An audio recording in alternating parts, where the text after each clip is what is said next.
Primera de Corintios, capítulo 12, versículo 12. Porque así como el cuerpo es uno y tiene muchos miembros, pero todos los miembros del cuerpo, siendo muchos, son un solo cuerpo, así también Cristo. Y aquí Pablo está hablando de la iglesia como un cuerpo.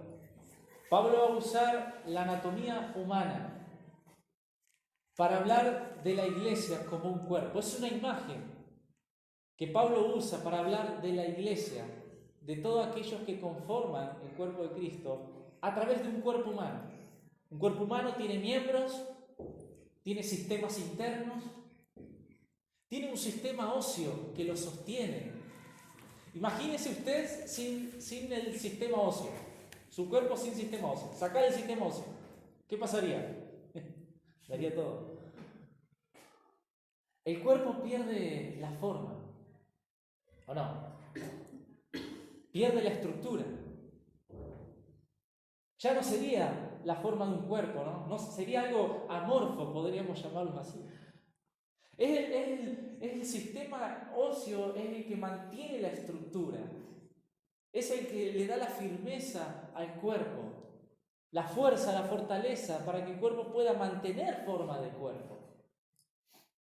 Cuando vemos una edificación, por ejemplo, una construcción, vemos que esa construcción tiene una estructura que no se ve. Y va a haber hierros debajo de la tierra, entre las paredes. Si no fueran por esos hierros, ¿sí?, esa edificación, ¿qué pasaría? Un viento fuerte, porque no tiene una estructura firme que la sostenga. En esta mañana yo quiero hablar de la estructura de la vida cristiana. Quiero hablar de el esqueleto de una iglesia.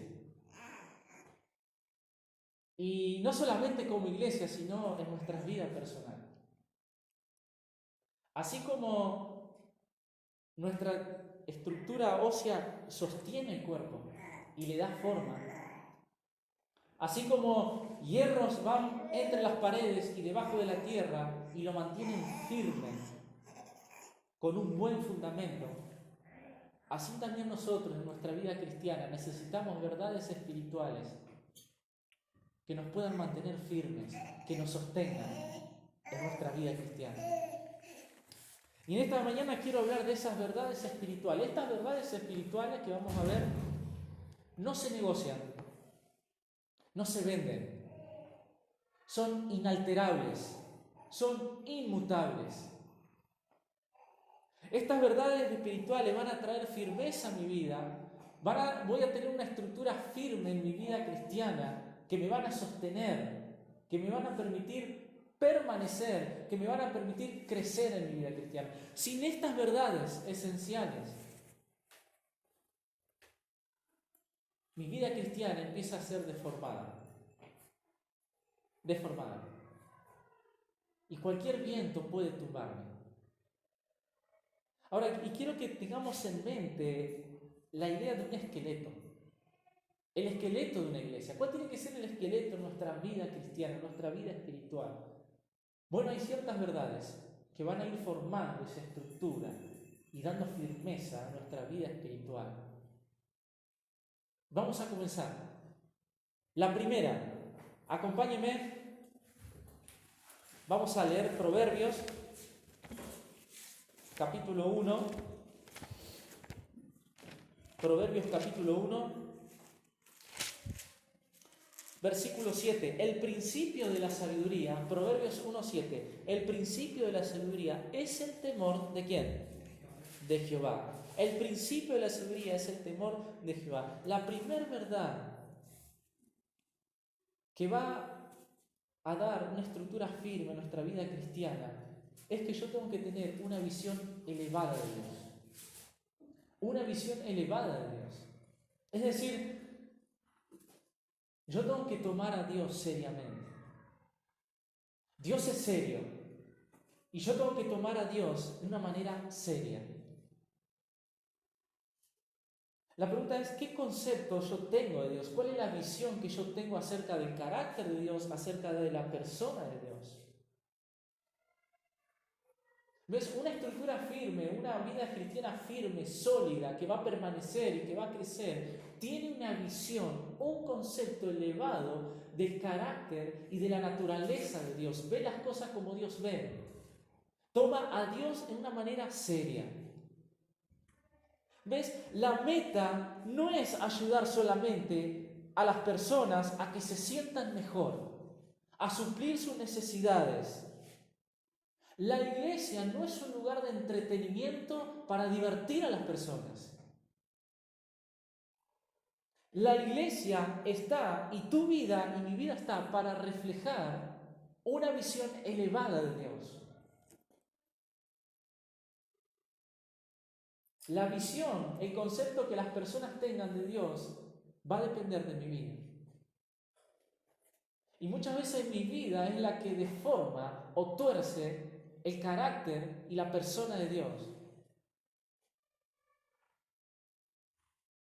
Porque las personas están viendo algo que realmente no concuerda con lo que realmente yo estoy diciendo o creyendo. Y creo en las personas un Dios torcido, los confundo. Porque estoy distorsionando el carácter de Dios, porque no tengo una visión elevada de realmente de quién es Dios en su carácter y en su naturaleza. Para yo tener una visión elevada de Dios, yo tengo que temer a Dios. Es el temor de Dios que me va a llevar a tener un alto concepto, una visión elevada acerca de Dios. El temor de Dios es el principio de ¿qué? De la sabiduría. Y sabes que tener temor a Dios no es algo automático. El temor de Dios es el resultado de una comunión genuina con Dios. El temor a Dios es el resultado de una vida que camina cerca de Dios. Es el resultado de una comunión genuina, real, no algo artificial, no algo superficial. Es una relación correcta con Dios. Me va a llevar a tener temor de Dios. Cuando yo camino en temor de Dios, voy a mostrar y reflejar una visión elevada de Dios. Y voy a decir, Dios es Dios serio. Dios es un Dios serio. Y como iglesia y como hijo de Dios, no estamos para entretener a las personas, divertir a las personas que se sientan mejor. Estamos para reflejar que Dios es serio. Y tenemos que dar una imagen elevada, una visión elevada acerca de Dios. Pero yo soy el que tengo que tener esa visión en la mente y en el corazón acerca de Dios. Y tener temor de Dios es el resultado de tener una relación íntima con Dios. Y tener una relación íntima con Dios requiere tiempo. Y eso es muchas veces lo que no tenemos. Y si lo tenemos, no lo administramos. Ahí en Lucas capítulo 10, fíjese, vamos a ver a dos mujeres, Marta y María. ¿Y te acordás de la escena? María, ¿qué empieza a hacer María? ¿Qué le dice el Señor? Marta, Marta, turbada y afanada. Lucas capítulo 10. Fíjese, versículo 38. Aconteció que yendo de camino entró en una aldea y una mujer llamada Marta le recibió en su casa. Esta tenía una hermana que se llamaba María, la cual sentándose a los pies de Jesús oía su palabra. Pero Marta se preocupaba con muchos quehaceres y acercándose dijo, Señor, ¿no te da cuidado que mi hermana no me deja servir sola? Dile pues que me ayude. Respondió Jesús, le dijo, Marta, Marta, afanada y turbada, estás con muchas cosas. Pero solo una cosa es necesaria y María ha escogido la buena parte, la cual no le será quitada. Y a veces estamos tan ocupados que no tenemos el tiempo para el Señor. Tenemos tanto que hacer. La rutina nos invade, nos descoloca. La rutina muchas veces nos desanima, nos cansa. y no dedicamos el tiempo a una comunión genuina con Dios para poder caminar en temor de Dios, para poder yo reflejar una alta visión de Dios. Tiene que haber en un momento en mi vida en que yo tengo que hacer un parate, meterme en mi cuarto y hablar con Dios y estar con Él. Tengo que tener un equilibrio en todas las responsabilidades. No es dejar de cumplir mis responsabilidades. No estoy diciendo de eso. Yo tengo que cumplir mis responsabilidades, cumplir con una rutina tal vez, obligaciones, deberes. Pero ahí es allí donde yo tengo que apartar ese tiempo para poder cultivar una relación genuina con Dios. Y eso me va a llevar a temer a Dios. Y cuando yo temo a Dios y voy a reverenciar a Dios y voy a mostrar una imagen elevada acerca de Dios. Ella ha escogido la mejor parte. Santiago capítulo 4, versículo 8 dice: acercaos a Dios y Él se acercará ¿a quién? A vosotros. Santiago, fíjese, capítulo 4, versículo 8 dice: acercaos a Dios y Él se acercará a vosotros. Pecadores, limpiad las manos, y vosotros los de doble ánimo, purificad, ¿qué cosa? Vuestros corazones.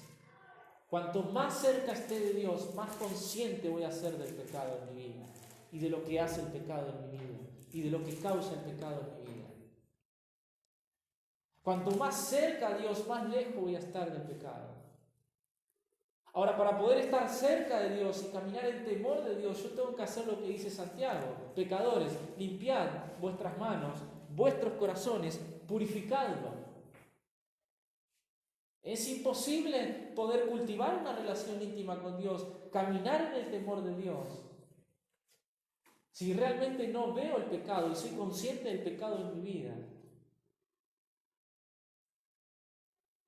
Y no soy consciente del carácter y de la naturaleza de Dios. El centro de una iglesia y de nuestras vidas no es el hombre, tiene que ser Dios. La iglesia está para glorificar a Dios. La iglesia está para dar al mundo una visión elevada de Dios. No un Dios mediocre y de mediocre para abajo. Todo va a depender de la visión que yo tenga acerca de Dios, de su naturaleza y de su carácter. Dios es serio. Y yo tengo que tomar las cosas como Dios las toma, de una manera seria. Esa es la primera verdad. Esa es la primera verdad de una estructura que va a ser sólida, firme, que va a permanecer. Es echar un buen fundamento en mi vida cristiana. Tener una visión elevada de Dios. En segundo lugar, la autoridad absoluta de las Escrituras. Donde está su palabra, está Dios. Donde no está su palabra, no está Dios. Siempre Dios y su palabra están juntos. En Génesis, ya en el capítulo 1, vemos a Dios y su palabra juntos. Dios hablando y creando. Dios y su palabra juntos. La segunda verdad, que no se negocia, que no cambia, que no la puedo vender, que va a hacer de mi vida una vida cristiana firme, que crezca, con un buen fundamento, es reconocer a las Escrituras como una autoridad absoluta. Vivimos en un mundo relativo. Cada uno tiene su verdad, cada uno tiene su forma de pensar, cada uno tiene su forma de vivir. Vivimos en un mundo en donde van aprobando el aborto, el matrimonio igualitario, la homosexualidad. Y todas esas corrientes filosóficas, pensamientos humanos y satánicos atacan y menosprecian las Escrituras. Y las Escrituras siempre han sido atacadas. El mundo ataca las Escrituras con su estilo de vida, porque no toleran ningún principio de santidad que hay en las Escrituras. Pero también el ataque muchas veces viene desde la misma iglesia, ataca a las Escrituras, quitándole a las Escrituras el lugar que tienen que tener en una iglesia y en los púlpitos. ¿Y a qué me refiero cuando hablo del ataque que muchas veces sale de la misma iglesia? Nuevas revelaciones, visiones. Y tuve un sueño. Y Dios en el sueño me dijo que iba a pasar esto en la sociedad y en el mundo. Y recibí una revelación de parte de Dios. Anoche soñé y Dios me reveló un plan, un propósito. Y mis revelaciones, mis visiones y mis sueños van quitando la autoridad absoluta que le corresponde a las Escrituras. Ese es el ataque de la misma iglesia, del mismo entorno cristiano que hoy está creciendo, influenciando las iglesias, la vida de las personas. Y las personas terminan siguiendo al hombre y no a Dios. Y ya el centro de la iglesia es el hombre y no Dios. Ya el centro de la iglesia es el apóstol o el profeta. Porque se puso el título de apóstol y profeta, y claro, Dios le habla a él. Y él es el que recibe la revelación. Y ya la congregación entrona al hombre. Y las Escrituras empiezan a perder su autoridad absoluta. Y yo he escuchado, hermanos, predicadores famosos que te van diciendo que tú tienes que vivir por lo que Dios dijo en el pasado, las Escrituras, pero también tienes que vivir por lo que Dios está diciendo. Y van separando la revelación que recibe el hombre y la revelación escrita de Dios. Tiene que vivir por lo que Dios dijo y por lo que Dios está diciendo. Dios ya dijo. Es suficiente, es absoluto. No hay revelaciones, ni visiones, ni sueños. Dios ya nos dejó su palabra en una manera escrita, suficiente, completa. Aquí está. Ella es la autoridad absoluta. Segunda de Timoteo 3:16. Toda la Escritura es inspirada por Dios y útil para enseñar, redarguir, instruir en justicia, a fin de que el hombre de Dios sea enteramente maduro, equipado para toda buena obra. Nada puede sustituir la palabra de Dios. Fíjese en Primera de Pedro. Mire, fíjese Primera de Pedro, capítulo 1. ¿Qué pensaba Pedro acerca de la palabra de Dios? Fíjese, Primera de Pedro, capítulo 1, versículo 22. Están ahí. Habiendo purificado vuestras almas por la obediencia, ¿a qué? A la verdad, mediante el Espíritu, para el amor fraternal no fingido. Amaos unos a otros entrañablemente de corazón puro. Fíjese, siendo renacidos, ¿qué es eso? La conversión, el nuevo nacimiento. Siendo renacidos, no de simiente corruptible, sino de incorruptible, por la palabra, ¿de quién?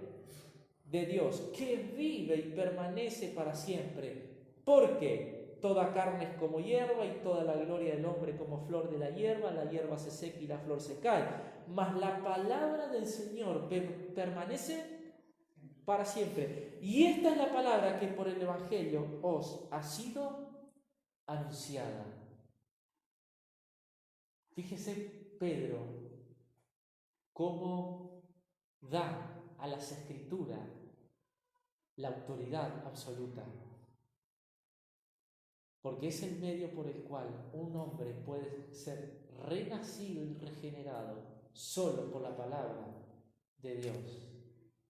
Y es el medio por el cual viene el crecimiento en la vida cristiana. Capítulo 2, versículo 2. Desead como niños recién nacidos la leche espiritual, no adulterada. La importancia que Pedro le da a las Escrituras por nuestra salvación y por nuestro crecimiento. La pregunta es si la palabra de Dios es la autoridad absoluta de mi vida. ¿Es ella la que manda? ¿Es ella suficiente? ¿Me someto a las Escrituras? ¿Cuánto nos cuesta someternos, no?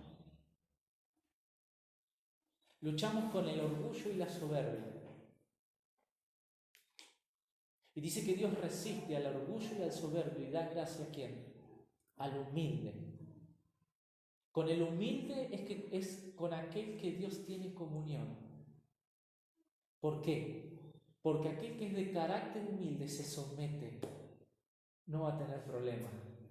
Aquel que es de carácter humilde va a reconocer a Dios como autoridad y se va a someter a las Escrituras. Cristo fue de carácter humilde, Señor, que se haga tu voluntad y no la mía. Aquel que siendo en forma de Dios no estimó a ser igual a Dios como cosa que aferrarse. Se despojó de sí mismo, tomó forma de hombre, se hizo siervo, se humilló. Humilde. Es el orgullo y la soberbia de nuestro corazón que nos impiden someternos y reconocer a las Escrituras como autoridad absoluta en nuestras vidas. Si yo quiero tener una estructura firme en mi vida cristiana, con un buen fundamento, yo tengo que tener una visión elevada de Dios. Pero también tengo que reconocer a las Escrituras como autoridad absoluta en mi vida. En tercer lugar, sana enseñanza. El tercer principio para una estructura firme es tener una sana enseñanza. Yo puedo creer que la Biblia es la autoridad absoluta, pero la pregunta es, ¿cómo la estoy interpretando? La pregunta es, ¿cómo la estoy enseñando? Fíjese en 1 de Timoteo capítulo 4, versículo 6. 1 de Timoteo 4, 6. Si esto enseñas a los hermanos, serás buen ministro ¿de quién? De Jesucristo, nutrido con la palabra de la fe y de la buena doctrina que has seguido. Si esto enseña a los hermanos, 1 Timoteo 4:6, serás buen ministro ¿de quién? De Jesucristo. ¿Ves? No se trata de caerle bien a las personas. No se trata de que me reconozcan o de que te reconozcan y que te soben el lomo. Se trata de ser un buen ministro de Jesucristo. Y ser un buen ministro de Jesucristo es pagar un precio. Ser un buen ministro de Jesucristo es ser fiel a Cristo. Y agarrar este libro, poder enseñarlo de una manera correcta.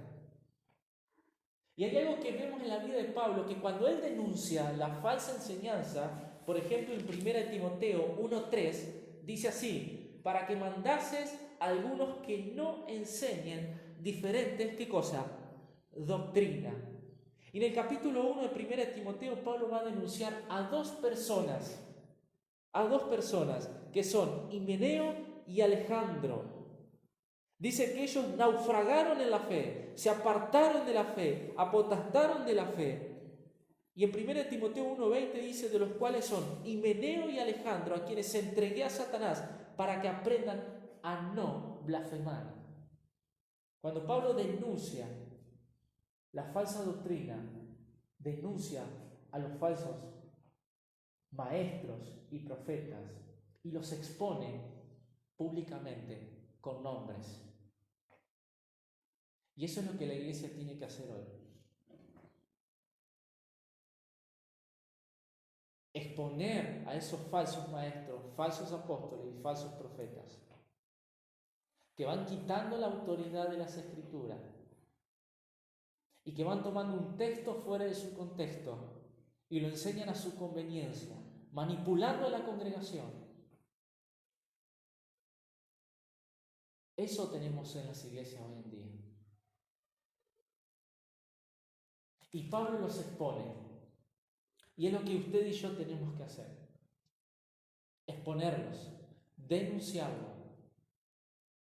porque no está enseñando las Escrituras de una manera correcta, de una manera sana. Hoy tenemos que luchar con el comezón de oír, en donde por un lado hay falsos maestros, pero por el otro lado las personas quieren que le rasquen el oído con cosas novedosas, que le traen confort y comodidad. Cosas novedosas que van levantando su autoestima, minimizando el pecado y levantando la autoestima de la persona. Y le van rascando el oído, el síndrome de comezón del oír. Fíjese, se encuentra ahí, 2 Timoteo 4:3, porque vendrán tiempo, 2 Timoteo 4:3, porque vendrán tiempo cuando no sufrirán la sana doctrina, sino que teniendo comezón de oír, se amontonarán maestros conforme a sus propias concupiscencias. Fíjese, y apartarán de la verdad el oído y se volverán a las fábulas. A las fábulas. Y hoy a las personas les encanta lo novedoso. Les encanta escuchar diferentes revelaciones y visiones, en donde van promoviendo en las vidas de ellos un bienestar físico, saludable, económico, éxito, engrandecimiento de su persona, de sus nombres, y le van rascando el oído con esas clases de predicación y de enseñanza, el comezón de oír, y apartan el oído de la verdad, de la sana enseñanza, el comezón de oír. Y usted y yo no estamos exentos en caer en esas cosas. La Biblia tiene un solo significado, ¿sabía usted eso? Dios cuando habló quiso decir una sola cosa, con un solo significado. Usted y yo tenemos el desafío de interpretar lo que los escritores quisieron decir, los escritores quisieron decir y lo que Dios quiso decir. Si yo no digo lo que los escritores dicen, estoy diciendo algo mío, pero no es lo que Dios está diciendo. Y se trata de ser un buen ministro de Jesucristo, de ser fiel a poder agarrar este libro y poder transportarme 2000 años atrás, meterme en la cabeza del escritor bíblico y poder comunicar lo que el escritor quiso comunicar en ese momento. Porque eso es lo que Dios quiere comunicar. No hay mucho significado, hay un solo significado. Necesitamos una sana enseñanza, saludable, que glorifique a Dios y no al hombre. Y no al hombre. Por tanto, ¿qué tengo que hacer yo? 1 Timoteo, capítulo 4, versículo 15. Ocúpate de la lectura, de la enseñanza y la exhortación. 1 Timoteo 13. Entre tanto que voy, ocúpate en la lectura. Lee tu palabra, lee las Escrituras. Versículo 16. Ten cuidado de ti mismo y de la doctrina. Persiste en ello, pues haciendo esto te salvarás a ti mismo y a los que te oyeren. No es que te salvarás del infierno, no está hablando de salvación. Está hablando de la falsa enseñanza. Cuida de ti mismo, de no caer en la falsa enseñanza. Y vas a salvar a otros de la falsa enseñanza. De eso está hablando. Ocúpate. Es trabajo, es tiempo, es dedicación. Poder interpretar este libro y darle el significado que Dios quiso darle. Y no otro significado, conforme a mi conveniencia. Ser un buen ministro ¿de quién? De Jesucristo. ¿Cómo tener una estructura sólida? Una vida cristiana sólida. Necesito verdades esenciales. Tener una visión elevada de Dios, reconocer la autoridad absoluta de la palabra de Dios, recibir y dar una buena enseñanza, ser un buen ministro de Jesucristo, ser fiel a las Escrituras, a cualquier costo, aunque tenga que morir, ser fiel a las Escrituras. En cuarto lugar, la cuarta verdad esencial es la santidad personal. Es la santidad personal. Fíjese 2 Corintios 7:1. 2 Corintios 7:1 dice así: así que, amados, puesto que tenemos tales promesas, limpiémonos de toda contaminación de carne y de espíritu, perfeccionando la santidad, ¿en qué? En el temor de Dios. Perfeccionando la santidad. Dios no ha terminado conmigo ni contigo. Dios nos está perfeccionando en santidad. De la medida que yo tenga temor a Dios, voy a ser perfeccionado en santidad. Si no tengo temor a Dios, no voy a ser perfeccionado en la santidad. La motivación, el motor para perfeccionarme en la santidad es temer a Dios. Si no temo a Dios, no estoy siendo santo, no estoy creciendo en santidad. Esta santidad es un progreso, es un proceso, es día a día. Hasta que seas quitado de este mundo, pases a la presencia de Dios. Dios no ha terminado conmigo. Hay un patrón que se repite en las Escrituras. El patrón es este: limpiémonos para luego sí perfeccionar la santidad de Dios. Ese es el patrón. El patrón es de dejar algo para recibir esto. Es de dejar esto para que esto pueda actuar. Si no dejo esto primero, esto aquello no puede actuar en mi vida. Si yo no me limpio de contaminación, no puedo perfeccionar la santidad de Dios. Ese es el patrón que hay en las Escrituras. Fíjese, lo encontramos acá. Fíjese en 2 de Pedro, lo vamos a encontrar también. 2 de Pedro, capítulo 2, versículo 1 y 2. Primera de Pedro, capítulo 2, versículo 1 y 2. Fíjese: desechando pues toda malicia, todo engaño, hipocresía, envidias y todas las distracciones. Ahora sí, desead como niños recién nacidos la leche espiritual. Yo no puedo desear la leche espiritual si primero no desecho. ¿Ves el patrón? Pablo nos decía: limpiémonos para perfeccionar la santidad. Acá Pedro nos está diciendo: desechando. ¿Qué cosa? El pecado. El pecado, ¿para qué? Para poder desear la leche espiritual. ¿Qué es lo que me quita el deseo por la palabra? ¿Qué es lo que me quita el deleite por Dios? El pecado. Yo tengo que cambiar el deleite de los placeres por el deleite hacia Dios. Ese es el principio que nos está enseñando Pedro, para poder perfeccionar la santidad en nuestras vidas. Tengo que dejar esto para poder deleitarme en esto. Tengo que dejar de deleitarme en el pecado para poder deleitarme en Dios. Fíjese, se repite otra vez el principio. Santiago, fíjese, Santiago capítulo 1, versículo 22. Santiago capítulo 1, versículo 21. Por tanto, fíjese, Santiago dice: desechando toda inmundicia y abundancia de malicia. ¿Para qué? Ahora sí, recibid con mansedumbre la palabra implantada. Desechando toda inmundicia para poder recibir. Es perder el deleite y los placeres hacia el pecado para poder tener deleite y placer en Dios. ¿Ves el patrón como se repite? Tengo que dejar esto para poder deleitarme en esto.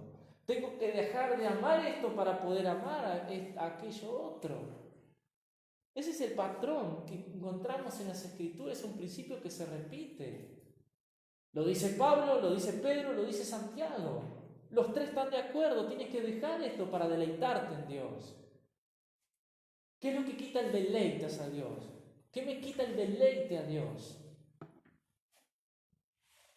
El pecado, la inmoralidad sexual, la falta de santidad, los malos pensamientos, el enojo, la ira, la gritería, la murmuración, la crítica. Todo eso Dios lo sigue llamando pecado. Todo eso. Y todo eso me quita el deleite en Dios. Tengo que desechar para poder recibir. La falta de santidad en mi vida va a obstaculizar la obra de Dios en mi vida. Yo no voy a poder andar en los propósitos de Dios, recibir las bendiciones de Dios, cumplir los propósitos eternos de Dios, estar en el centro de la voluntad de Dios, si no soy perfeccionado en santidad. Es la falta de santidad lo que obstaculiza la obra de Dios en mi vida. Por eso Pablo en Romanos 12, 1 y 2 dice: presentéis vuestro cuerpo como un sacrificio vivo, santo, aceptable, agradable a Dios. No os conforméis a este siglo. Ahora sí, renovaos en nuestro entendimiento para que comprobéis cuál sea la buena voluntad de Dios, agradable y perfecta. La falta de santidad, no puedo discernir la voluntad de Dios. No voy a tener clara la voluntad de Dios en mi vida por la falta de santidad. Ahí Pablo encontramos el mismo principio. Tengo que presentarme como un sacrificio santo, no conformarme, no tomar la forma de este mundo. ¿Para qué? Para renovar la mente y el entendimiento y comprobar, verificar la voluntad de Dios, que es buena, que es agradable y que es perfecta. La falta de santidad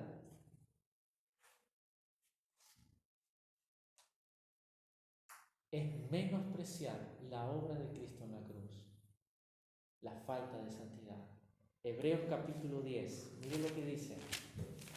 Hebreos capítulo 10, versículo 26.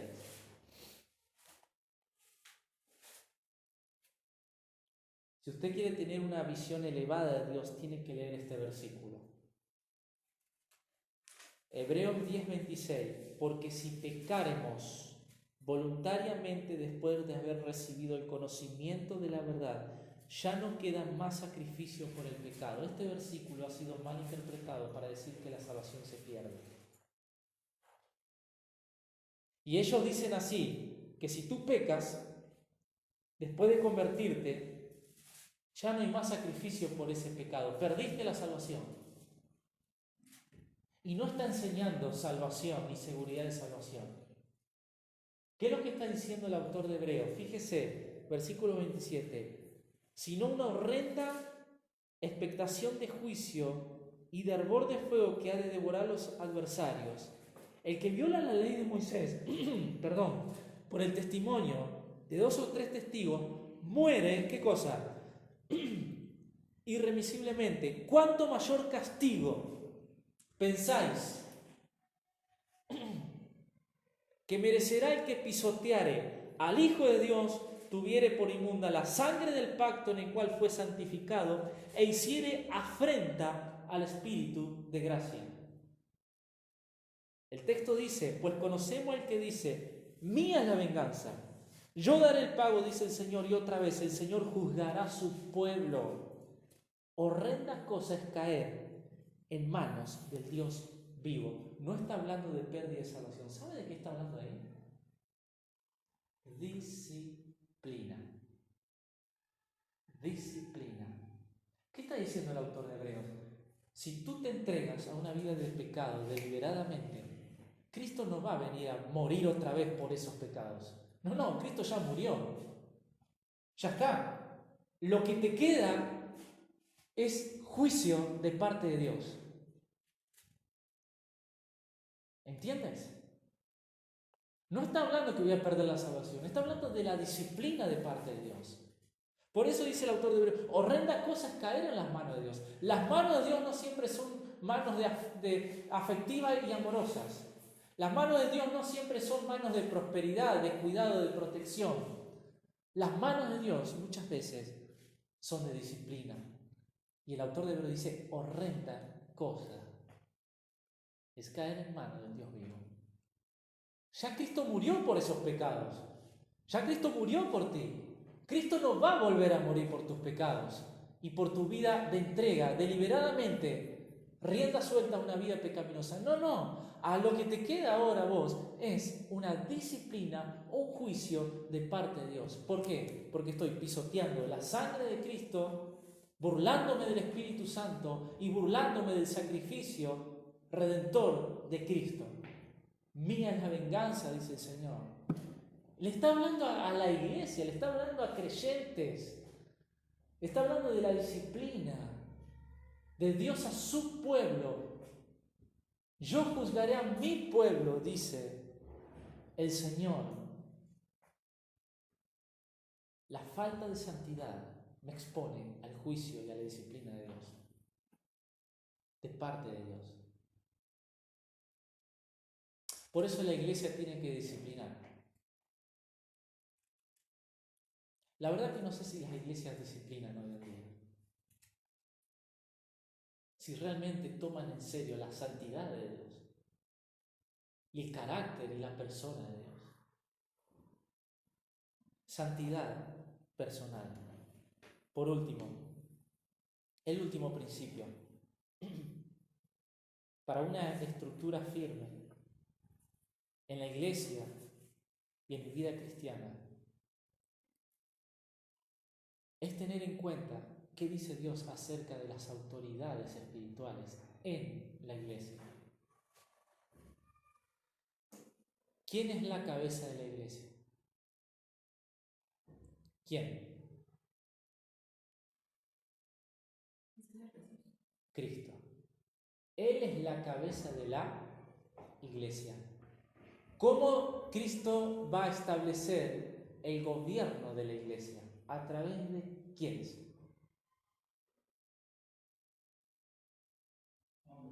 Hombres piadosos. Cristo establece hombres piadosos que gobiernen su iglesia. Ancianos, obispos o pastores. Una estructura firme, sana, es tener una visión elevada de Dios, su carácter, su persona. Reconocer la autoridad absoluta de las Escrituras en mi vida. Poder recibir una sana enseñanza y dar una sana enseñanza. Es poder perfeccionar la santidad en el temor de Dios. Y es poder reconocer las autoridades espirituales que Dios establece para que lleven adelante la administración del cuerpo de Cristo. Esa es la estructura firme que tiene que tener tu vida y una iglesia que le va a dar solidez, firmeza y va a permanecer y va a dar gloria a Dios y no al hombre. A cualquier costo. Vamos a buscar dos textos. Primera de Tesalonicenses. Fíjese que justamente va a hablar de las autoridades en la iglesia. Primera de Tesalonicenses, capítulo 5, versículo 12. Os rogamos, hermanos, que reconozcáis a los que trabajan entre vosotros y os presiden el Señor y os amonestan, y que los tengáis en mucha estima y amor. ¿Por causa de qué? De su obra. No te está diciendo que te tienes que someter y reconocer a cualquier pastor, a cualquier anciano, a cualquier obispo. No, tú tienes que mirar su vida, su obra, y depende cómo sea su vida y su obra, ahora sí, reconocerle como autoridad. Es por causa de su obra. No es porque tenga el título. El título lo dan los hombres. No es porque tenga un seminario bíblico. No se trata de eso. Es por causa de su obra. Por causa de su vida. Mira su vida. Ve cómo ve su vida. Ve si es un ejemplo a imitar. Ve si su vida glorifica a Dios o se está glorificando a él mismo. Es lo que está diciendo Pablo. Fíjese otro texto, Hebreos capítulo 13, versículo 13. Hebreos 13, versículo 7. 13:7. Acordaos de vuestros pastores que os hablaron la palabra de Dios. Considerad cuál haya sido el resultado de su conducta. E imitad, ¿qué cosa? Su fe. Yo tengo que imitar su fe, no adorarlo. ¿Entienden? Los hombres de Dios hay que imitar su fe, su conducta, no adorarlos, ni entronarlos.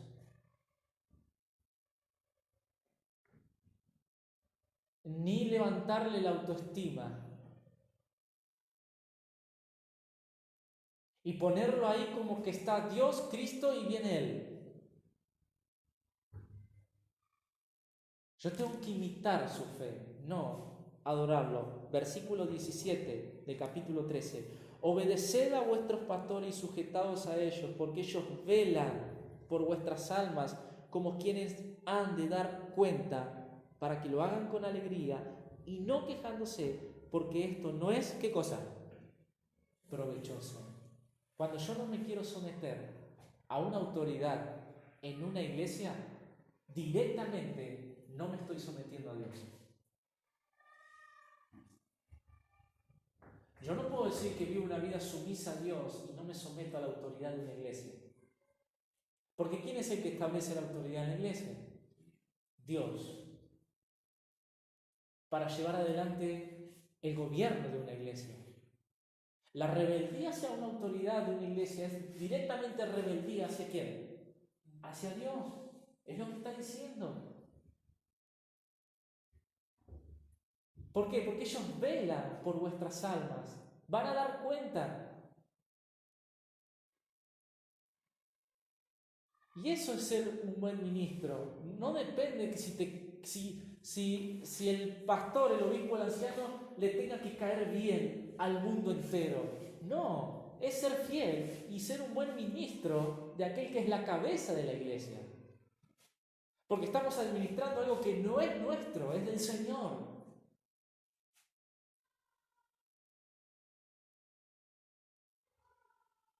Una vida firme, con una estructura firme, tiene estas verdades esenciales, principales y fundamentales, que no se venden, no se alteran, que no cambian. Y estas son las verdades que usted y yo tenemos que tener personalmente, pero también como iglesia, como congregación. Porque es la manera en que vamos a glorificar a Dios. Es la manera en que vamos a ser fieles y buen ministro ¿de quién? De Jesucristo. Y cuando la Biblia habla de pastor, obispo y anciano, no está hablando de tres personas diferentes. Está hablando de la misma persona. El anciano es el obispo y el pastor. El pastor es el obispo y el anciano. El obispo es el pastor y el anciano. Aparecen diferentes palabras para hablar de la misma persona. Cada uno de estos títulos, pastor, anciano y obispo, habla de una función específica que cumple. Mire primera de Timoteo un poquito, porque esto es interesante. Primera de Pedro, capítulo 5. Fíjese cómo en este texto va a aparecer las tres palabras: anciano, pastor y obispo. Fíjese.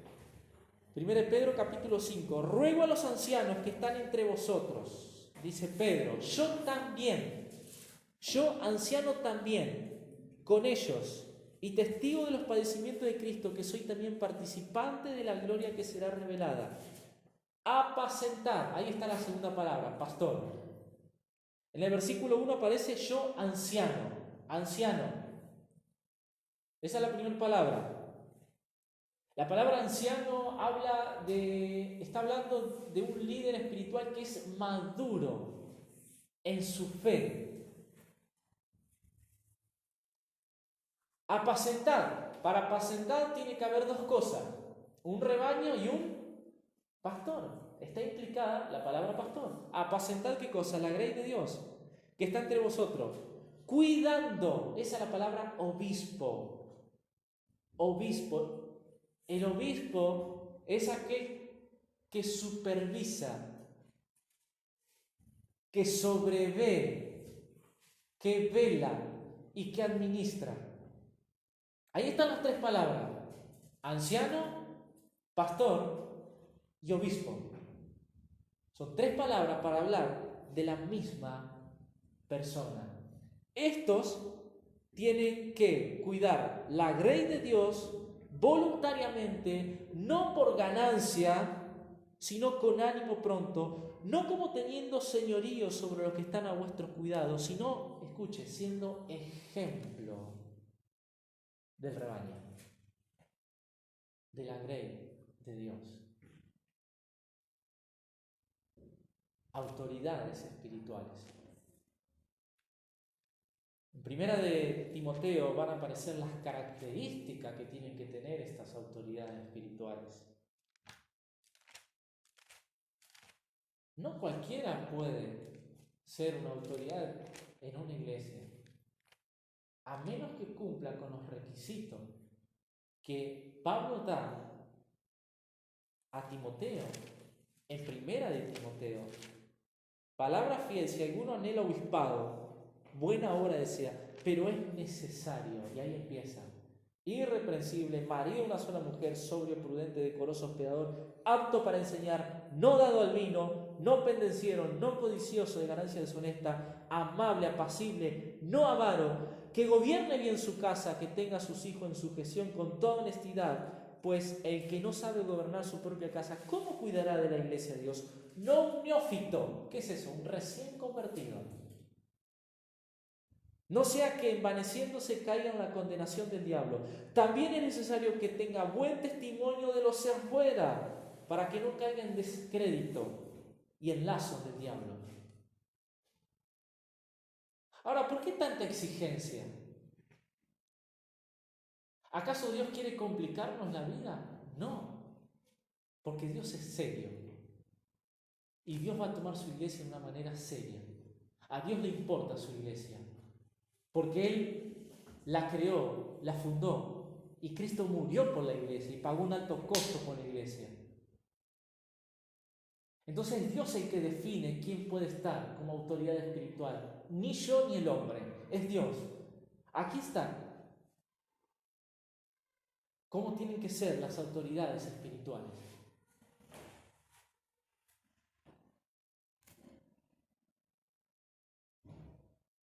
Que el Señor pueda hacer una obra en nuestras vidas. En la medida en que yo sea humilde y me someta a Dios, reconociendo su señorío, su autoridad absoluta, perfeccionando la santidad, siendo un buen ministro de Jesucristo y aceptando y reconociendo a las autoridades que Él ha establecido en las iglesias. Estamos viviendo tiempos cada vez más difíciles y cada vez se va a ir complicando más. La pandemia marca un antes y un después. Nada ya es igual, ni en el mundo, ni en la vida secular, ni tampoco en la vida de las iglesias. Todo esto produjo un cambio. Muchos se van a fortalecer, otros se van a apartar. Muchos se van a fortalecer, iglesias van a cerrarse. Ya no es lo mismo. Esta pandemia marca un antes y un después. Necesitamos verdades fundamentales, aferrarnos a esas verdades, guardarlas en la mente y en el corazón, que puedan echar raíces en nuestras vidas y poder crecer en mi vida cristiana con un cimiento firme y estable y una estructura firme y estable para cuando vengan tiempos difíciles. Porque lo que te va a sostener no va a ser el hombre, no va a ser la autoridad espiritual. Lo que te va a sostener van a ser las verdades inmutables, inalterables de la palabra de Dios. ¿Cómo es tu visión elevada acerca de Dios? ¿Qué concepto tenés del carácter y de la persona de Dios? Mira tu vida. Ese es el concepto que tenés de Dios.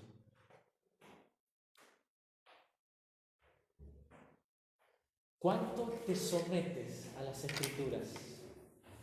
¿Cómo es tu vida en santidad? ¿Qué haces cuando estás solo y nadie te ve?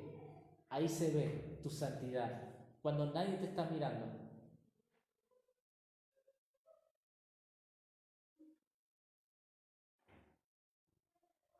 Hermanos, que el Señor les bendiga y que el Señor y su Espíritu Santo pueda machacar la palabra de Dios en nuestra mente y en nuestros corazones. ¿Oramos? Rubén, ¿estás muy bien ahí? Perfecto. Y quiero orar ya por los símbolos. Vamos a participar de los símbolos. Vamos a celebrar la cena del Señor. Y si tú no estás en condiciones, no participes. ¿Sabes por qué? Porque te expones al juicio de Dios. Porque Dios es un Dios serio. Hacelo en reverencia y en santidad, con todo temor, glorificando realmente y genuinamente su nombre. No hay más sublime y santo lo que el Señor nos dejó. Oramos y participamos.